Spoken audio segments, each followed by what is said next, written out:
ಅಮೆರಿಕದ federal reserve ಇತ್ತೀಚೆಗೆ ನೀಡಿರುವ ಬಡ್ಡಿ ದರಗಳ ಕುರಿತು ಸೂಚನೆಗಳು ಜಾಗತಿಕ ಹಣಕಾಸು ಮಾರುಕಟ್ಟೆಗಳಲ್ಲಿ ದೊಡ್ಡ ಮಟ್ಟದ ಚರ್ಚೆಗೆ ಕಾರಣವಾಗಿವೆ. ಫೆಡ್ನ ಮುಂದಿನ ಹಣಕಾಸು ನೀತಿಗಳ ಬಗ್ಗೆ ಹೂಡಿಕೆದಾರರಲ್ಲಿ ಉಂಟಾದ ನಿರೀಕ್ಷೆ ಮತ್ತು ಅನಿಶ್ಚಿತತೆ ಚಿನ್ನ ಹಾಗೂ ಬೆಳ್ಳಿ ಸೇರಿದಂತೆ ಸುರಕ್ಷಿತ ಹೂಡಿಕೆಗಳತ್ತ ಬೇಡಿಕೆಯನ್ನು ಹೆಚ್ಚಿಸಿದೆ. ಇದರ ನೇರ ಪರಿಣಾಮ ಭಾರತದಲ್ಲಿಯೂ ಕಂಡುಬರುತ್ತಿದೆ. ಚಿನ್ನ ಮತ್ತು ಬೆಳ್ಳಿ ಬೆಲೆಗಳು ಮತ್ತೆ ಏರಿಕೆಯ ಹಾದಿ ಹಿಡಿದಿವೆ. ಬೆಂಗಳೂರಲ್ಲಿ 10 ಗ್ರಾಂ 24 ಕ್ಯಾರೆಟ್ ಚಿನ್ನದ ಬೆಲೆ ₹850 ಏರಿಕೆಯಾಗಿ ₹1,44,330. ಅದೇ ರೀತಿ 22 ಕ್ಯಾರೆಟ್ ಚಿನ್ನ 10 ಗ್ರಾಂಗೆ ₹750 ಹೆಚ್ಚಾಗಿ ₹1,32,300 ಏರಿಕೆಯಾಗಿದೆ. 1 ಕೆಜಿ ಬೆಳ್ಳಿ ಬೆಲೆ ₹2,34,900 ವಹಿವಾಟು ನಡೆಸ್ತಾ ಇದೆ. ಮಾರುಕಟ್ಟೆ ತಜ್ಞರ ಪ್ರಕಾರ ಫೆಡರಲ್ ರಿಸರ್ವ್ ಬಡ್ಡಿ ದರಗಳನ್ನು ಕಡಿಮೆ ಮಾಡುವ ಸಾಧ್ಯತೆಗಳು ಹೆಚ್ಚುತ್ತಿರುವುದರಿಂದ ಹೂಡಿಕೆದಾರರು ಸುರಕ್ಷಿತ ಆಸ್ತಿಗಳತ್ತ ಮುಖ ಮಾಡುತ್ತಿದ್ದಾರೆ. ಸಾಮಾನ್ಯವಾಗಿ ಬಡ್ಡಿ ದರ ಕಡಿತದ ನಿರೀಕ್ಷೆಗಳು ಮೂಡಿದಾಗ ಚಿನ್ನ ಮತ್ತು ಬೆಳ್ಳಿಗೆ ಬೇಡಿಕೆ ಹೆಚ್ಚಾಗುತ್ತದೆ. ಆದ್ದರಿಂದ ಅಂತಾರಾಷ್ಟ್ರೀಯ ಮಾರುಕಟ್ಟೆಯಲ್ಲಿ ಬೆಲೆಗಳು ಏರಿಕೆಯಾಗುತ್ತವೆ ಮತ್ತು ಅದರ ಪರಿಣಾಮ ಭಾರತದಲ್ಲಿಯೂ ಕಂಡುಬರುತ್ತದೆ. ಇನ್ನು ಮುಂದಿನ ದಿನಗಳಲ್ಲಿ ಅಂತಾರಾಷ್ಟ್ರೀಯ ಮಾರುಕಟ್ಟೆಯ ಚಲನವಲನ, ರೂಪಾಯಿ ಡಾಲರ್ ವಿನಿಮಯ, ಕೇಂದ್ರ ಬ್ಯಾಂಕ್ ನೀತಿಗಳು ಚಿನ್ನ ಮತ್ತು ಬೆಳ್ಳಿ ಬೆಲೆಗಳ ದಿಕ್ಕನ್ನು ನಿರ್ಧರಿಸುವ ಸಾಧ್ಯತೆ ಇದೆ.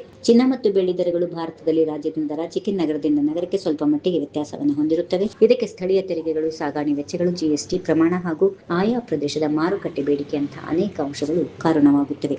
If you like this video, ಬೇಗ ಲೈಕ್ ಮಾಡಿ, ಕಾಮೆಂಟ್ ಮಾಡಿ, ಶೇರ್ ಮಾಡಿ ಹಾಗೂ ಯೋಯೋ ಟಿವಿ ಕನ್ನಡವನ್ನು ಸಬ್ಸ್ಕ್ರೈಬ್ ಮಾಡಿ.